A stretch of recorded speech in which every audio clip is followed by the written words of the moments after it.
Cavaleiros do Zodíaco, ou Saint Seiya, é um mangá criado por Masami Kurumada em 1985 e que recebeu um anime a partir de 1986, com a série principal tendo 114 episódios, 31 OVAs e 5 filmes animados, além das séries derivadas. E o quarto arco é Os Cavaleiros de Prata, que vai do episódio 23 até o episódio 35 do anime. Existem diferenças com relação ao mangá, mas a história aqui é do anime, pelo menos por enquanto. Então se inscreve no canal se você ainda não é inscrito e ativa o sininho das notificações, já deixa seu like pra não esquecer depois e me segue nas redes sociais. E agora sim, vamos pra história, senta aí. A história começa no santuário, com Python, cavaleiro que assumiu o lugar de Gigas como conselheiro do mestre. Ele comunica a Marin que o mestre do santuário ordenou que ela fosse ao Japão para matar Seiya. Mas China chega nesse momento dizendo que ela gostaria de ir no lugar de Marin. Mas Python fica enfurecido com China e diz que, como novo comandante do exército do santuário, estava ordenando que Marin cumprisse a ordem, e ela iria com um cavaleiro de prata. China então ri, dizendo que Seiya não duraria 2 minutos contra um cavaleiro de prata. No chalé onde Saori estava escondida, os cavaleiros comemoram o retorno de Ikki. E em meio às comemorações, eles falam sobre o novo mestre do santuário, o mestre Ares. Ele seria o irmão mais novo do antigo mestre, o mestre Xion, que foi quem entregou a armadura de Pegasus para Seiya. Xion morreu logo depois disso, e Ares, ou chamado também de Arlis, foi quem assumiu seu posto. Esse Ares não tem nada a ver com o deus da guerra da mitologia, é só uma coincidência de nomes. Ikki explica que Ares corrompeu o santuário com a sua maldade. Ele fez o mesmo com o Cavaleiro de Cristal, e até mesmo corrompeu o seu mestre, Guilty, que já tinha se tornado um fantoche nas mãos de Ares faz tempo, mesmo na época que o mestre Xion ainda estava vivo. Tentando entender por que o mestre Ares quer matá-los, Saori conta sobre a visão com seu avô e como a armadura de Sagitário voltou para proteger a humanidade contra as forças do mal, e um deles é o destinado a usá-la. Por isso o mestre quer recuperar a armadura e quer matá-los, para evitar isso. Só que, enquanto a armadura estiver incompleta, o novo Cavaleiro de Sagitário nunca vai aparecer. Por isso, o plano do mestre é ter a armadura, assim ninguém poderá usá-la contra ele. Seiya então propõe que os cavaleiros invadam o santuário para pôr fim nos planos do mestre Ares. Mas Saori recomenda que eles recuperem as suas forças antes disso. Enquanto a Fundação Galáctica tenta reunir mais informações sobre o atual status do santuário. Enquanto isso então, Seiya volta ao orfanato e vai caminhar na praia com Mino e Kiki. E enquanto conversam, Seiya vê Marin por ali. Feliz ao vê-la, Seiya corre na sua direção. Mas antes de chegar na sua mestra, um belo cavaleiro surge entre os dois. Esse cavaleiro é Misty, o Cavaleiro de Prata de Lagarto, que recomenda a Seiya que se mate, ou ele mesmo o mataria. Seiya pede que Mino volte para avisar Saori e os outros cavaleiros. E antes de se preparar para o novo combate, ele leva um golpe de Misty, que sem piedade pisa na cabeça de Seiya. Seiya até tenta segurar o pé do Cavaleiro de Prata, mas Misty ri, dizendo que a diferença de poder entre eles era grande demais. E Seiya estava sem a sua armadura ainda por cima, ele seria esmagado como um inseto.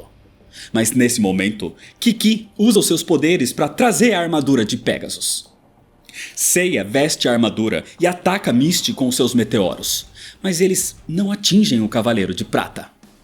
Seiya e Kiki ficam impressionados com o poder de Misty, mas não é ele quem ataca agora, porque Marin simplesmente vai até Seiya e com um só golpe ela atravessa o coração do seu discípulo. Marin acabou de matar Seiya. Sem ter o que fazer, Kiki apenas vê Seiya sendo enterrado ali mesmo, na praia, e Misty apenas afasta o garoto. Então agora Misty propõe a Marin que eles matem os outros 4 cavaleiros de bronze também.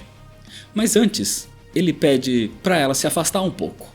E assim, Misty usa os seus poderes para tirar Seiya do túmulo, porque ele ainda estava vivo.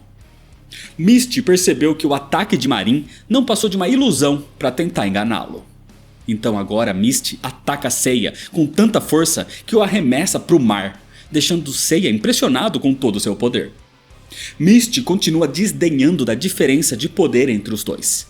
Ele nunca sequer foi atingido por um inimigo, ele não sabia nem o que era dor.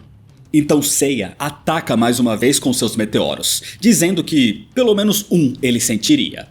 Só que, mais uma vez, ele não atinge Misty. A verdade é que Misty usa um ataque de manipulação de ar e usa as próprias correntes de ar como escudo, evitando todos os ataques de Seiya. Então, exausto de tentar, Seiya cai no chão e Misty diz que logo ele e Marin se encontrariam no outro mundo, porque com certeza ela seria punida por ter desobedecido às ordens do mestre.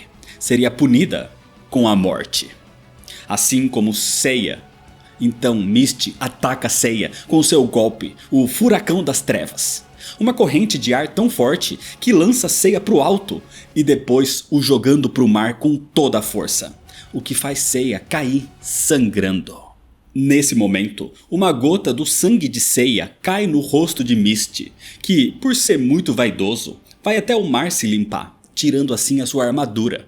E enquanto Misty se limpava e se vangloriava da sua beleza, Seiya sai da água e exige que Misty se prepare para continuar a luta. Mas Misty, de forma arrogante, diz que apenas um milagre faria com que Seiya o derrotasse até mesmo sem a sua armadura. Mesmo assim, depois de se limpar e se vestir, Seiya ataca com seus meteoros e Misty usa as correntes de ar mais uma vez, agora para se proteger e também para arremessar Seiya para longe. Ele parecia invencível, mas nesse momento Misty sente algo que nunca sentiu: dor, porque um meteoro atingiu o seu abdômen. Misty fica impressionado porque nunca tinha sido atingido por um inimigo antes. E insistente, Seiya se levanta e ataca de novo. Só que ao invés de usar os meteoros, Seiya concentra todo o seu poder num único golpe, num cometa. O cometa de Pegasus. Assim, atingindo Misty mais uma vez. Misty diz que Seiya foi inteligente, mas foi apenas outro golpe de sorte. Só que Seiya prova que não foi só sorte. Porque ao elevar o seu cosmo e conter a pressão de ar que Misty lança contra ele, ele repele todo o ataque de volta, deixando o Cavaleiro de Prata sem reação. E com esse momento de descuido, Seiya agarra Misty e usando um novo ataque, o Turbilhão de Pegasus, ele se lança junto com Misty pro alto e ambos caem de cabeça no mar. Assim, das águas, Misty sai ferido, reconhecendo que foi derrotado por Seiya. Porque ele tinha medo de ser atingido, de ter uma cicatriz no seu belo corpo. Enquanto Seiya não tinha medo nem da morte. E assim, o Cavaleiro de Prata cai na areia da praia, morto. Seiya fez o impensável. Ele derrotou um Cavaleiro de Prata. Um tempo depois, Marin e outros dois Cavaleiros de Prata, Asterion de Cães de Caça e Moses de Baleia Branca, encontram o corpo de Misty na praia. E eles confrontam Marin, porque ela tinha recebido ordens de acabar com a vida de Seiya, mas a cova dele estava vazia e Misty estava morto. Então Marin não responde e pensa em fugir dali. Mas Asterion consegue ler mentes e diz que Marin usou um golpe falso em Seiya e traiu o santuário. Ela deveria ser punida com a morte. Assim, Moses ataca Marin, que tenta se defender com várias ilusões, mas Asterion consegue perceber todas e avisa Moses, que evita o verdadeiro ataque de Marin e contra-ataca com seu golpe, Força Explosiva de Kaitos. Um golpe que lança o adversário pro alto e, quando ele tá em queda livre, recebe um soco na cabeça. Dessa forma, Marin é derrotada. Mas eles não a matam, porque Asterion e Moses prendem Marin numa cruz de ponta cabeça para que ela se afogue lentamente enquanto a maré sobe. Mas a ideia não era matá-la, era atrair Seiya. Isso porque Asterion ouviu uma vez que Marin, que é japonesa, foi para Grécia, pro santuário, atrás do seu irmão mais novo perdido. Só que Marin perdeu a memória quando vestiu a máscara de Amazona. E Seiya perdeu a irmã mais velha. Então, provavelmente, Eles eram irmãos. Descansando no seu apartamento, Seiya estava preocupado com Marin quando sente o cosmo dela pedindo por ajuda. Kiki também sente e avisa Seiya que o pedido veio da praia. Assim, Seiya volta para lá, onde Moses surge na sua frente, mas Seiya o ataca com um soco tão forte que o derruba. Asterion fica impressionado com todo o poder do cosmo de Seiya ao derrubar um cavaleiro de prata e entende que foi ele quem matou Misty. Só que ao ver que Marin estava quase se afogando, Seiya vai tentar salvá-la, mas Moses entra na sua frente de novo. Ele seria o seu oponente primeiro. E com o golpe explosivo de Kaitos, com a força de uma grande baleia branca, Moses atinge Seiya na cabeça também, dizendo para ele ir pro inferno com a sua irmã Marin. Ao ouvir que Marin poderia ser a sua irmã Seika, Seiya recupera suas forças. Ele eleva o seu cosmo e com um chute ele quebra a mão do seu inimigo. E com os meteoros, Seiya mata Moses. Assim, Seiya corre até Marin, mas dessa vez Asterion seria o seu oponente. O cavaleiro que consegue ler pensamentos. Para piorar, Asterion consegue criar ilusões e cria cópias de si mesmo. Mas sem tempo, Seiya ataca todas as cópias, só que não consegue encontrar o verdadeiro. Asterion ataca com seu golpe Ataque de 1 milhão de fantasmas, e a velocidade dele era quase o dobro da velocidade de Seiya. Assim, Seiya é derrotado. Mas quando Asterion estava prestes a dar o último golpe, ele sente um forte cosmo. Era Marin. Foi Kiki quem conseguiu libertá-la. De qualquer forma, Asterion tenta ler os pensamentos de Marin para acabar com ela, mas ela consegue limpar sua mente. E mesmo com Asterion usando o ataque de 1 milhão de fantasmas, Marin tem uma percepção mais aguçada que Seiya e encontra o verdadeiro, o atacando com o lampejo da águia, um chute tão forte no seu abdômen que o destrói por dentro. Assim, Asterion é derrotado. Prestes a morrer, Asterion avisa que Marin está se voltando contra o santuário. Mas ela sabe e espera que a guerra entre os cavaleiros acabe com o mal que tomou o santuário. Nesse momento, Yoga chega na praia e encontra Seiya inconsciente com Kiki ao seu lado, cuidando dele. E ao acordar, Seiya pergunta por Marin, que já não estava mais ali. Mas ela deixou uma mensagem na areia. Ela escreveu para que Seiya proteja Athena. Algum tempo depois, os 5 cavaleiros de bronze estavam com Saori e Tatsumi, que segurava a máscara da armadura de ouro, nas ruínas do Coliseu. Saori está preocupada porque o santuário enviou cavaleiros de bronze como Dócrates e agora cavaleiros de prata. O perigo era cada vez maior. Nesse momento, Seiya fala o que houve com Marin e explica que ela pode ser a sua irmã desaparecida, o que fazia sentido porque os dois sempre foram os únicos japoneses no santuário e por isso ela foi escolhida para treiná-lo quando chegou na Grécia.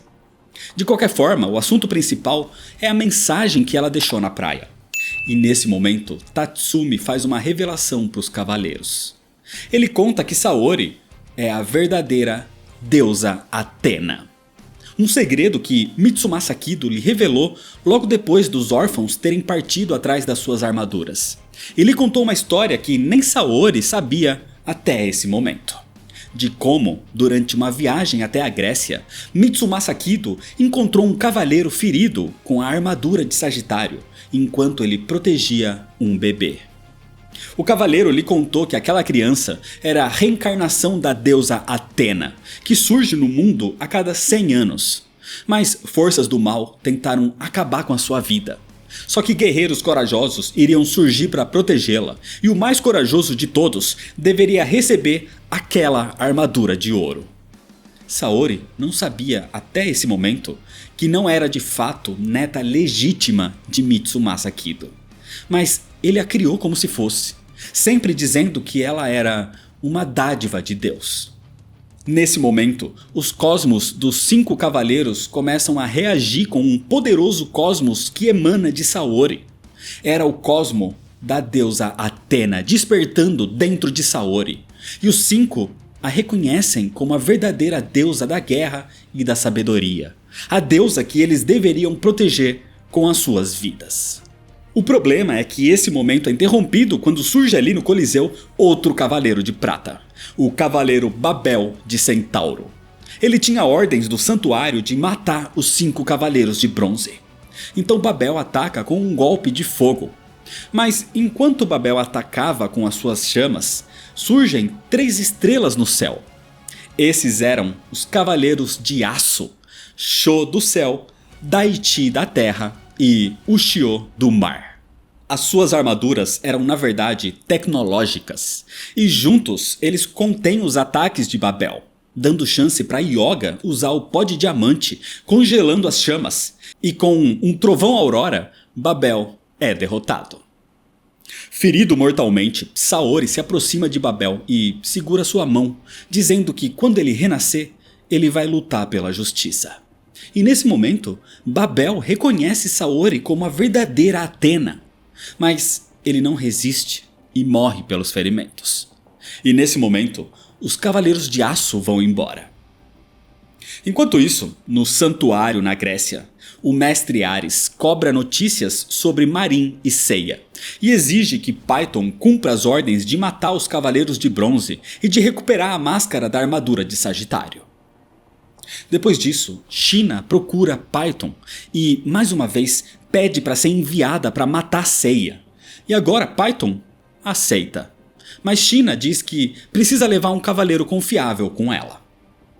Nos arredores do santuário, vários jovens fogem dos treinamentos cruéis. E num desfiladeiro, o cavaleiro chamado Aioria intercepta 3 deles e tenta convencê-los a voltar. Mas eles preferem morrer do que voltar ao santuário, até porque o castigo para desertores é a morte. Nesse momento, o Cavaleiro de Prata Algol de Perseu chega no desfiladeiro e diz que os 3 podem ir embora. Ele vai fingir que não os viu e vai ficar de costas enquanto fogem. Então os 3 continuam, mas ao se aproximar e olhar para Algol, os 3 são petrificados. Isso aconteceu porque Algol tem nas suas costas o escudo da Medusa, que tem o poder de petrificar quem olha para ele. Nesse momento, China surge e convida Algol para ir com ela atrás dos Cavaleiros de Bronze. De volta ao Japão, Saori apresenta aos Cavaleiros de Bronze as novas instalações subterrâneas da Fundação Grade. Ali, Seiya quer fazer um plano para invadir o santuário e derrotar o mestre. Mas o santuário é uma fortaleza protegida por cavaleiros que juraram fidelidade ao mestre Ares. Então, antes de fazer qualquer coisa impensada, eles precisam pesquisar mais informações sobre o santuário. Assim, Seiya se propõe a ir até lá, levando Shiryu e Shun, enquanto Ikki e Yoga ficariam protegendo Saori. Assim, os 3 partem até o aeroporto, mas não percebem que estavam sendo observados. No santuário, um soldado informa a Python que Seiya está indo para a Grécia. Assim, durante o voo particular de Seiya, Shiryu e Shun, o avião passa por um tipo de turbulência extrema antes de chegar no santuário e ele começa a cair. Mas o piloto consegue pousar numa ilha. O problema é que esse era o plano de China, porque a tal turbulência extrema que os levou até ali foi causada por um cavaleiro de prata chamado Spartan. Depois do pouso forçado, os Cavaleiros de Bronze encontram China, Algol e Spartan e se preparam para uma nova batalha, pedindo que os tripulantes do voo se protejam. China diz que vai acabar com Seiya dessa vez e fala para os outros Cavaleiros de Prata escolherem quem querem matar. Assim, Spartan, o cavaleiro com o maior poder de telecinese do santuário, diz que vai lutar com Shiryu, enquanto Algol, de Perseu, diz que vai acabar com Shun. Assim, as batalhas começam, com China atacando Seiya, que consegue se defender da maioria dos seus golpes agora. Shun usa suas correntes para atacar Algol, enquanto Shiryu tenta atacar Spartan, que usa o seu poder telecinético para interromper todos os seus golpes. Dessa vez, Seiya se mostra superior a China, e a derrota usando o Cometa de Pegasus, aprendendo também num turbilhão de Pegasus. Só que Shun não tem tanta sorte assim, e ele continua atacando Algol com as suas correntes, mas ao desviar delas, Algol fica de costas para Shun, e as correntes param. Isso porque com o escudo da Medusa, Algol transforma Shun em pedra. Ao ver isso, Seiya e Shiryu correm na direção de Shun, e Algol mostra a eles o seu escudo também. E nesse momento, Seiya olha para ele, se transformando também em pedra. Mas Shiryu conhece a história da Medusa da mitologia, que transformava quem olhasse para ela em pedra. E entendendo que aquele escudo tem exatamente o mesmo poder da lenda, ele se protege com o seu escudo do dragão. Assim, irritado, Shiryu ataca o cavaleiro de Perseu com o seu cólera do dragão. Mas por receio de olhar para o escudo da Medusa, ele erra o golpe. Nesse momento então, Spartan vai até o combate e segura Shiryu, dizendo para Algol usar o seu escudo agora. Mas Shiryu consegue se livrar, fazendo assim com que seja Spartan quem acaba sendo transformado em pedra, deixando assim só Shiryu e Algol para um combate mortal. Enquanto isso, Yoga e Ikki recebem a notícia que o avião de Seiya e dos outros nunca chegou no seu destino, então eles voam para a Grécia atrás dos seus companheiros. Shiryu conhece a lenda de Perseu, que derrotou a Medusa olhando para ela pelo reflexo do escudo de Atena. Então Shiryu tenta usar a mesma técnica, usando o reflexo do seu próprio escudo. Mas Algol também conhece a lenda da constelação que dá o nome da sua armadura, e sabe como evitar essa tática, contra-atacando com seu golpe, o Górgona demoníaca. Sendo assim, Shiryu tenta outra tática, e coloca uma venda nos seus olhos. Ele foi treinado pelo mestre ancião para lutar usando os seus outros sentidos também, porque se privando da visão, os outros sentidos ficariam mais aguçados. O grande problema é que o poder do escudo da Medusa funciona mesmo assim, petrificando seu braço que carregava o escudo do dragão inclusive. Isso porque o poder da Medusa atravessa a venda e as pálpebras, atingindo diretamente as retinas. Então Shiryu não tinha muita chance contra aquele escudo. Nesse momento surgem os Cavaleiros de Aço para tentar ajudar Shiryu nos combates. E Algol fica surpreso ao vê-los, porque nunca tinha ouvido falar sobre esses Cavaleiros de Aço, e tenta petrificá-los também. Mas Shiryu diz que ele é quem iria derrotá-lo, porque o Cavaleiro de Dragão tem uma última tática. Assim, Shiryu perfura os seus 2 olhos, ficando completamente cego. Desse jeito, nada que atingisse as suas retinas faria algum efeito. O problema é que cego, Shiryu é castigado por Algol, que o golpeia sem parar. Mas Shiryu estava determinado a vencê-lo, e mesmo sendo golpeado, ele usa o seu cosmo para ver os movimentos do seu inimigo. E como se estivesse sendo guiado pelo cosmo de Atena, Shiryu pressente os movimentos de Algol, e com o cólera do dragão, ele consegue quebrar o escudo da Medusa, derrotando o Cavaleiro de Perseu. Shiryu matou o Cavaleiro de Prata. E com isso, os que estavam petrificados voltam ao normal. Seiya e Shun estavam restaurados agora, mas com isso Spartan também. E ao ver Algol derrotado, ele começa a usar o seu poder telecinético para atacar os Cavaleiros de Bronze e de Aço. Mas Sho, com a tecnologia da sua armadura, consegue neutralizar o ataque. Assim, em menor número, Spartan pega China, ainda inconsciente, e foge dali. Nesse momento, Shun e Seiya ajudam Shiryu a se levantar. Ele perdeu muito sangue por causa dos olhos. De qualquer forma, a ajuda estava a caminho, porque os Cavaleiros de Aço passaram a sua localização para o avião que estava levando Ikki e Yoga. Assim, um tempo depois, de volta na Fundação Grade, enquanto Shiryu é tratado no hospital, os Cavaleiros de Bronze e Saori conversam com o professor Asamori, que oficialmente os apresenta. Os Cavaleiros de Aço são criação da Fundação Grade. Eles têm armaduras mecânicas, porque eles não usam o cosmo. Eles eram um projeto secreto e pessoal do próprio Mitsumasa Kido para ajudar Saori na sua luta contra o mal. Depois disso, Seiya e os outros vão até o hospital onde recebem as notícias. O doutor informa que Shiryu perdeu muito sangue, mas vai sobreviver, só que não foi possível recuperar sua visão. Shiryu realmente ficou cego. Alguns dias depois, Shunrei busca Shiryu para levá-lo de volta até os 5 picos de Rozan. E antes de ir, os cavaleiros de bronze e de aço vão visitá-lo. E Shiryu sente a presença de todos eles, dizendo que os seus outros sentidos estão mais fortes agora. Shun se desculpa, dizendo que isso é culpa deles. Mas Shiryu responde que qualquer um deles teria feito o mesmo.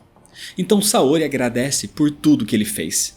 E assim Shiryu vai embora com Shunrei até a China. Enquanto isso, no santuário, o mestre comemora que pelo menos Shiryu foi incapacitado, mas ainda tinha um trabalho a fazer. O mestre Ares queria quebrar a união entre os cavaleiros, e para isso Python decide sequestrar Saori Kido. Assim, ele envia o cavaleiro de prata Jamian de Corvo. China queria ir atrás de Seiya mais uma vez, e mesmo não sendo a enviada por Python, ela vai para o Japão mesmo assim. Essa insistência de China acontece porque Seiya viu o seu rosto. E só existem 2 coisas que ela pode fazer agora. Porque quando alguém vê o rosto de uma amazona, ela deve matá-lo ou amá-lo. Por isso China quer matar Seiya. No Coliseu da Fundação Grade, Saori estava no que sobrou do seu antigo camarote, onde ela refletia sobre o seu papel como Athena. Quando de repente, vários corvos surgem ao seu redor, e eles a atacam de surpresa. Nesse momento, Seiya, Yoga e Shun chegam no Coliseu e veem os corvos carregando Saori. Eles correm atrás dela, mas são barrados por soldados do santuário. Seiya consegue continuar seguindo os corvos, enquanto Yoga e Shun ficam para derrotar os soldados. Assim, Seiya os segue até uma montanha, onde os corvos deixaram Saori com Jamian, porque era ele, o Cavaleiro de Prata, quem controlava os corvos.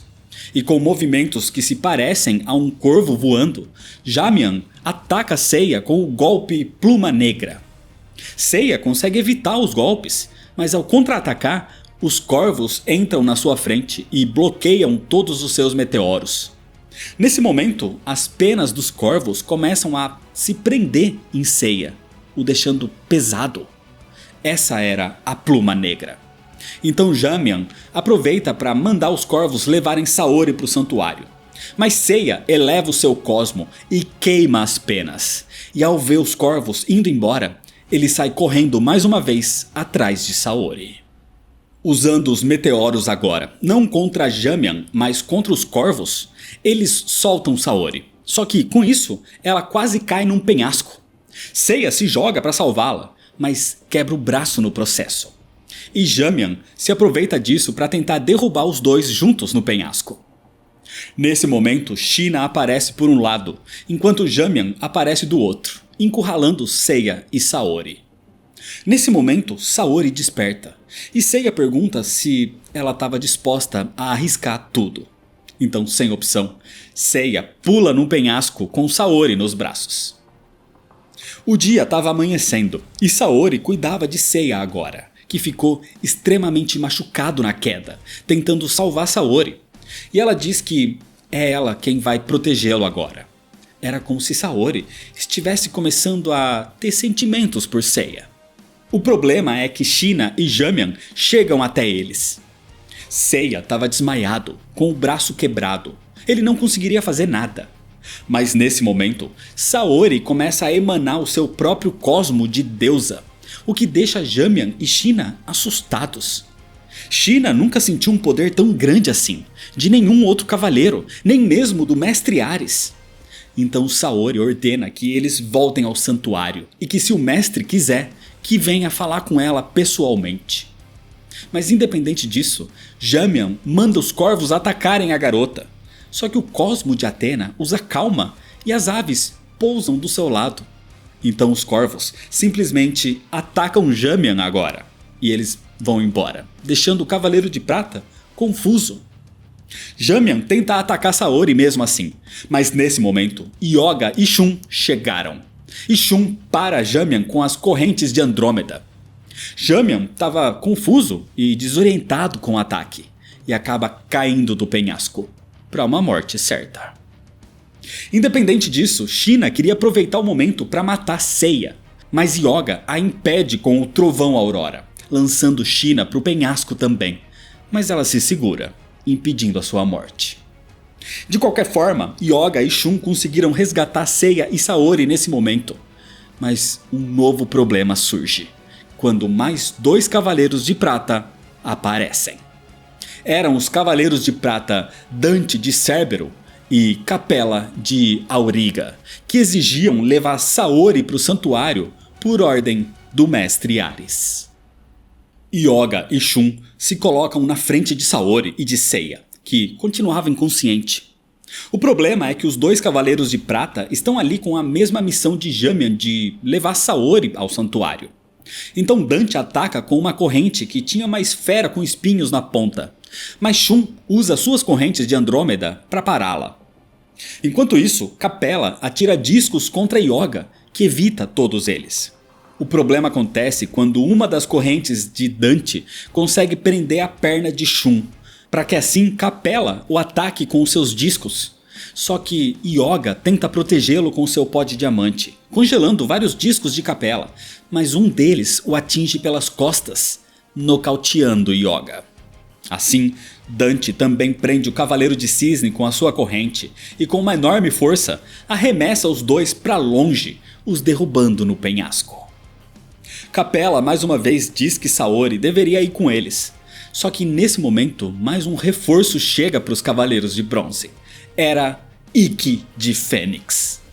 Ikki surge emanando seu cosmo de uma forma que deixa Dante e Capella até mesmo assustados com tanta intensidade. Ikki então traça uma linha no chão e diz que se eles a atravessarem, os 2 morreriam. Então, carregando Seiya nos ombros, Ikki diz para Saori irem embora, e ele dá as costas para os Cavaleiros de Prata nesse momento. Mas Capella se irrita com a atitude arrogante de Ikki e ele cruza a linha. Então Ikki dá um golpe em Capella. Mesmo assim, Capella joga um disco que arranca a cabeça de Ikki, mas o corpo do Cavaleiro de Fênix continuava avançando. E então, de repente, os discos de Capella simplesmente se voltam contra ele e o mutilam. Acontece que aquilo era uma ilusão, porque o golpe que Ikki usou foi o golpe fantasma de Fênix. E assim, Capella morre. Dante fica assustado com o poder de Ikki, mas mesmo assim o ataca com as suas correntes, que Ikki segura com as mãos. Dante tenta puxar Ikki, dizendo que ele também morreria se cruzasse aquela linha. Mas Ikki eleva o seu cosmo e destrói as correntes, dizendo que ele já cruzou a linha da vida várias vezes, e não tinha medo da morte. Assim, usando o Ave Fênix, Ikki joga Dante para longe. Saori pede que Ikki ajude Shun e Yoga a saírem do penhasco, mas Ikki responde que se os 2 não conseguirem sair por conta própria, são 2 inúteis. Dante não tinha sido derrotado ainda, e mesmo muito ferido, ele lança a sua corrente que sobrou. Mas nesse momento, as correntes de Andrômeda surgem, porque Shun e Yoga conseguiram sobreviver à queda, e estão de volta graças às correntes. Com isso, Ikki diz para Shun terminar aquela batalha, e ele simplesmente vai embora dali. Assim, Dante e Shun começam uma luta usando as suas correntes. Mas a corrente de Andrômeda se mostra muito mais poderosa, destruindo as correntes de Dante, e com um ataque final, Shun destrói a sua armadura, derrotando Dante e o jogando naquele penhasco. A ameaça foi controlada, pelo menos por enquanto, porque um tempo depois, Saori, Shun e Yoga estão no hospital cuidando de Seiya, mas ainda sem entender as atitudes de Ikki por querer se manter afastado, sozinho. Acontece que Ikki prefere agir dessa forma, mais solitário, até mesmo para confundir os ataques do santuário. Independente disso, Saori sente um cosmo maligno querendo acabar com a vida do Cavaleiro de Fênix. Longe dali, na Ilha da Rainha da Morte, Ikki voltou para o local onde treinou e conquistou a sua armadura, só que ele é emboscado por 3 Cavaleiros Negros, que dizem que Ikki não tem mais poder sobre eles ali. Mas Ikki os derrota com muita facilidade. Continuando a sua caminhada naquele local vulcânico, Ikki encontra uma flor crescendo, fazendo com que ele se lembre de Esmeralda, que lhe mostrava locais floridos naquela ilha inóspita. O problema é que ele lembra também da crueldade do seu mestre, que atacava até mesmo a sua filha, dizendo que ela interrompia o seu treinamento. Enquanto pensa tudo isso, Ikki é observado de longe por Jango, o novo líder dos Cavaleiros Negros. Acontece que Jango estava ali por ordens do santuário para derrotar Ikki de Fênix. No hospital, Seiya acorda e escuta de Shun que Ikki foi sozinho até a Ilha da Rainha da Morte para derrotar Jango, que é um dos responsáveis pelo terrorismo atual causado no mundo. Então, mesmo ainda em recuperação, Seiya quer ajudar Ikki. Saori tenta impedi-lo, mas mesmo isso não vai fazê-lo mudar de ideia. Na Ilha da Rainha da Morte, Ikki coloca uma orquídea roxa no túmulo da sua amada Esmeralda. Só que a flor é friamente destruída por um golpe lançado por Jango, que o esperava ao lado de alguns cavaleiros negros. Depois que Ikki deixou a ilha, Jango se proclamou líder, e agora ele controla a Ilha da Rainha da Morte e os Cavaleiros Negros. E um dos que ele manda pro ataque agora é o Fênix Negro, que ataca com o golpe Espírito Diabólico, que é parecido ao golpe fantasma de Fênix. Então Ikki cai numa ilusão, onde ele procura por Esmeralda e só encontra o seu espírito. Mas o seu espírito diz que ele é o Cavaleiro de Fênix, um cavaleiro da esperança. E ao ouvir também Shun, Hyuga e Seiya o chamando, Ikki consegue voltar da ilusão. Assim, Ikki veste a sua armadura, e enquanto os outros 3 cavaleiros de bronze contêm os cavaleiros negros, Ikki usa o seu Ave Fênix e assim ele derrota o Fênix Negro. E agora Ikki se prepara para lutar contra Jango. Jango ataca Ikki com as chamas do inferno, que envolve Ikki numa enorme labareda. Mas Ikki é imune ao fogo e usa o seu golpe fantasma contra Jango, fazendo com que ele tenha uma ilusão de cair na lava do vulcão da ilha. E assim, quebrando a sua mente, ele é derrotado de uma vez por todas. O problema é que mesmo no santuário, o grande mestre sente a derrota de Jango, e com o seu cosmo maligno, ele faz com que o vulcão entre em erupção, envolvendo toda a Ilha da Rainha da Morte em lava.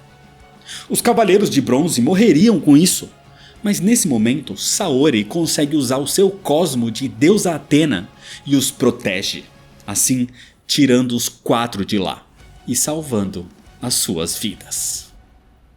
Enquanto tudo isso acontecia, nos 5 picos de Rozan na China, Shiryu estava se recuperando com a ajuda de Shunrei, ainda tendo pesadelos com o momento que ficou cego com a sua luta contra o Cavaleiro de Perseu. Ele tenta treinar, mesmo sem enxergar, usando seus outros sentidos, mas não era tão simples, o que deixa Shiryu muito frustrado, se sentindo inútil. Na mansão de Saori, ela conversa com os Cavaleiros de Aço, que se oferecem para ir aos 5 picos de Rozan para ver como Shiryu estava. Enquanto isso, Seiya, Hyuga e Shun discutem com Ikki, que acha que eles não deveriam contar com a recuperação de Shiryu para lutar contra o santuário.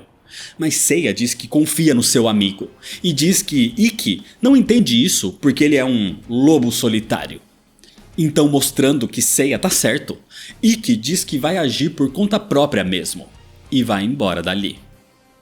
Enquanto isso, Seiya decide encontrar alguma outra ajuda para Shiryu e pretende ir para Jamiel para pedir ajuda de Mu. Em Rozan, Shiryu e Shunrei vão até uma cachoeira e ela resolve nadar um pouco enquanto Shiryu fica na margem do rio. O problema é que a correnteza acaba arrastando Shunrei para longe. Shiryu tenta ir atrás dela pela margem, mas não consegue se localizar pelo barulho da cachoeira. Mas outra pessoa resgata Shunrei. Era um homem chamado Oko. Era um antigo discípulo do mestre ancião, um rival de Shiryu. Shiryu agradece Oko, mas ele não estava ali para agradecimentos. Ele estava ali para lutar contra Shiryu. Acontece que quando eram pequenos, Shiryu e Oko disputavam para saber quem ficaria com a armadura de dragão. Mas enquanto Shiryu era bondoso e disciplinado, Oko não era assim. Ele era arrogante e irresponsável. Ele agredia os outros garotos do vilarejo. Por isso, Oko foi expulso pelo mestre ancião. Mas ele prometeu que voltaria para se vingar de Shiryu e mostrar que ele era o mais forte. Oko treinou sozinho para ficar mais forte que Shiryu a partir daí. E agora, ele tá ali, o atacando com o seu poder, o Furacão do Tigre. Mas ao ver que Shiryu não se defendeu, ele percebe que o seu rival estava cego. E além disso, o seu cosmo estava apagado. Assim, Oko vai embora, dizendo que o resultado da luta entre eles já tinha sido definido antes mesmo de começar. E isso deixa Shiryu ainda mais frustrado. Naquela noite, o próprio mestre ancião vai até onde Oko estava acampado. Ele relembra da infância do garoto, que teve a sua família assassinada por ladrões. E Oko se culpava por não ter sido forte o suficiente para salvá-los. Por isso ele queria ser o mais forte de todos. E agora Oko realmente melhorou muito as suas técnicas. Mas o mestre ancião diz que ele ainda não entendeu o motivo de por que o expulsou naquele dia. Na manhã seguinte, Shiryu meditava sobre a derrota que sofreu para Oko. E o motivo foi porque ele perdeu a sua confiança. Ele perdeu aquela luta antes mesmo de começar. Então ele decide enfrentá-lo mais uma vez. Mas antes, Shiryu deixa sua armadura de dragão com o mestre ancião, dizendo que, se for realmente digno, ele voltaria depois de derrotar a Oko. E o mestre lhe dá um conselho. Shiryu só seria o vencedor quando ele encontrar o verdadeiro motivo para derrotar o seu oponente. Assim, Shiryu e Oko se encontram na beira de um penhasco, onde Shiryu diz que está ali para cumprir a sua promessa. E para lutar em igualdade, Oko venda os seus olhos. Desse jeito, começa uma luta entre o tigre e o dragão. Oko ataca Shiryu, mas ele consegue se defender de todos os golpes agora, só que acaba encurralado na beira do penhasco. E com mais um ataque de Oko, os dois acabam caindo do penhasco no rio. Ao sair da água, Shiryu não consegue sentir a presença de Oko, que o agarra pelo pescoço e começa a estrangulá-lo. Mas Shiryu consegue se livrar, quebrando o braço de Oko. E usando o cólera do dragão, Shiryu acerta o seu rival. Mas ele sobrevive ao ataque porque Shiryu não tinha concentrado todo o seu cosmo. Então Oko parte para o ataque, mas nesse momento Shiryu pensa em por que ele luta. E o motivo é pelos seus amigos. Então Shiryu eleva o seu cosmo e consegue fazer um cólera do dragão mais poderoso, assim derrotando Oko de uma vez por todas. E desse jeito, Oko reconhece que Shiryu sempre foi o mais forte. E agora ele entende por que foi expulso pelo mestre. Porque o fato de Shiryu sempre ter sido mais forte não era na questão da força física, era na força de vontade. Algo que faltava para ele. E agora, mortalmente ferido, era tarde demais, porque Oko morre nos braços de Shiryu. Enquanto tudo isso acontecia, longe dali, algo inesperado acontece tanto no santuário como na mansão de Saori. A energia da máscara e do resto da armadura de Sagitário começam a se atrair, e ao se completarem, a armadura de Sagitário simplesmente afunda no meio do mar. Na Fundação Grade, os Cavaleiros de Aço usam os computadores para tentar encontrar a armadura de Sagitário, mas não tem sucesso. Enquanto no santuário, o grande mestre está furioso com o desaparecimento da armadura e pergunta a Python se já mandou alguém até Jamiel, porque Mu, assim como o mestre ancião, continuam desobedecendo às suas ordens. E pelos seus poderes extrasensoriais, Mu seria bastante útil agora. É nesse momento que Seiya chegava em Jamiel, mas só encontra Kiki e ele não sabe onde está Mu. Kiki também estava ali, atrás do seu mestre, para pedir que ajudasse Shiryu. Mas já que Mu não estava, ele sabe pelo menos que numa montanha próxima, chamada Jandara, existia uma fonte de água da vida, e ele acha que, com isso, poderiam devolver a visão para Shiryu. Assim, os dois vão para lá, mas sentem uma estranha energia que protegia o local, que impede até mesmo Kiki de se teletransportar para o topo da montanha. Assim, Seiya decide subir sozinho, escalando o local. Mesmo com muita dificuldade, Seiya chega no topo da montanha, mas de repente ele é atacado por um bando de águias. Ao tentar espantá-las, Seiya acaba ferindo uma delas, mas não era sua intenção e ele tenta ajudá-la agora. Então, ao ver que ele não tinha maldade, as águias o deixam passar, porque elas eram as protetoras da fonte. O problema é que enquanto esperava, Kiki é atacado por um cavaleiro de prata. Era Aracne de Tarântula, que exige que Kiki o leve até Mu. Só que quando ele se recusa, Aracne o arremessa para longe, mas Seiya chega a tempo e salva Kiki. Seiya então entrega para Kiki a água da vida, porque ele agora se prepara para lutar contra Aracne. O Cavaleiro de Prata ataca Seiya com muita força, que, por estar sem a sua armadura para protegê-lo, recebe o golpe em cheio, ficando preso numa espécie de teia que drena a sua energia. Mas nesse momento, Sho aparece, e ele ajuda Seiya atacando Aracne, e com a sua tecnologia da armadura de aço, ele contém as teias do Cavaleiro de Prata. E assim, Seiya eleva o seu cosmo, vestindo a armadura de Pegasus e usando os meteoros, ele derrota Aracne. Desse jeito, com tudo mais calmo agora, Sho conta para Seiya do sumiço da armadura de Sagitário e que eles devem voltar para o Japão imediatamente. Então Seiya pede para que Kiki leve a água para Shiryu nos 5 picos de Rozan, até porque Aracne era um dos últimos cavaleiros de prata enviados pelo santuário. Mas isso significa que a ameaça seria muito maior a partir de agora, com a chegada dos Cavaleiros de Ouro. E é desse jeito que, por enquanto, termina a história. O quarto arco de Cavaleiros do Zodíaco é, pra mim, o segundo mais fraco de todos, depois do arco anterior. Até porque ainda é cheio de fillers que estão entranhados com o cânone, como é o caso dos Cavaleiros de Aço, o Oco e o Aracne. São todos criados unicamente pro anime. O problema da criação dos fillers não é a sua qualidade, até porque Oco é um personagem muito bom. O grande problema é que os fillers geram problemas de narrativa, tipo revelações antes da hora, por exemplo, sobre o grande vilão sendo o mestre do santuário, ou toda a confusão de ter existido Ares e não só Xion como grande mestre. Mas eu vou tentar deixar isso bem mastigado e bem explicado com o passar dos episódios.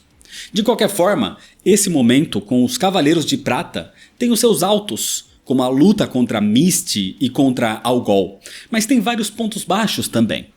Independente disso, agora a série entra numa grande subida de qualidade, chegando no seu ápice com os Cavaleiros de Ouro e depois com a Batalha das 12 Casas. Mas tudo isso é história para outros vídeos. Por isso, se inscreve no canal se você ainda não é inscrito para não perder as sequências, ativa o sininho das notificações, deixa seu like se você gostou, me segue nas redes sociais para ficar por dentro das novidades e compartilha esse vídeo com seus amigos. Muito obrigado, valeu e até mais.